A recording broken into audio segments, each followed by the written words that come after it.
Hi, my name is Seungwon Kim, and it's a pleasure to introduce our research in this video. Our paper examines the correlation properties of the GPS L5 and Galileo E5a codes under blanking conditions due to pulsed RF interference. As correlation operations are crucial in GNSS receivers, the L5 and E5a codes were carefully chosen to have excellent correlation properties, that is, low autocorrelation side lobes and low cross-correlation levels. However, it is important to note that the L5 E5a band is subject to pulsed RF interference, such as DME and TACAN signals. To mitigate such interference, civil aviation standards assume the use of temporal blanking. A temporal blanker is a device that sets the incoming signal samples to zero when the instantaneous power envelope exceeds the threshold. As it also eliminates useful signal components, including the code, it alters the correlation properties from those reported in the literature.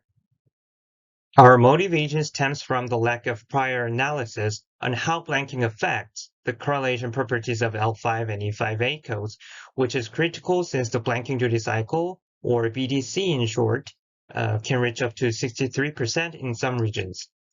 To address this, we ran MATLAB simulations under various BDCs, and we also considered Doppler residuals, but their impact was minimal.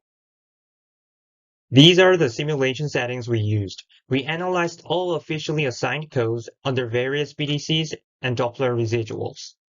And this slide summarizes the simulation process. For the blanking simulations, we modeled the pulse interference by grouping blank chips into 200 chip blocks, approximating the duration of a DME and TACAN pulse pair.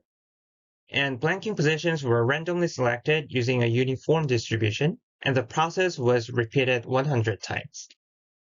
Finally, this slide summarizes the results. For autocorrelation side lobes under blanking conditions, both the L5 and E5a code families provided better autocorrelation protection than the L1C codes, even when up to 60% of the code chips were blanked. For cross correlations, a similar trend was observed. The L5 and E5a codes outperformed the L1CA codes up to a BDC of 60%. For more details, please refer to our full paper, and thank you very much for watching.